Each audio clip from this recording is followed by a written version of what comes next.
Here's how to reset your Grok rate limit. If you see a rate limit reached message, this simply means you have hit a temporary cap on requests, and the system is working exactly as intended. The most reliable fix is the automatic reset.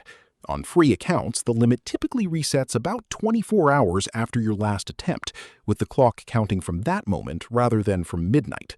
Repeatedly sending requests will not speed this up and can actually keep the cooldown active longer.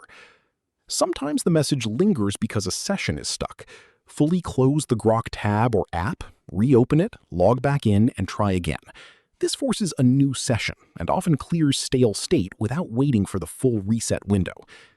If you keep hitting the limit and need more headroom, open Grok, click the profile icon in the bottom left to see your plan details, then select Upgrade Plan. Upgrading raises your available limits and reduces how often you get throttled. Review the plan options carefully to match your typical workload. If you only hit limits occasionally, the free tier with the automatic reset is usually enough. If this helped you out, hit that subscribe button for more straight-to-the-point tutorials on step-by-click.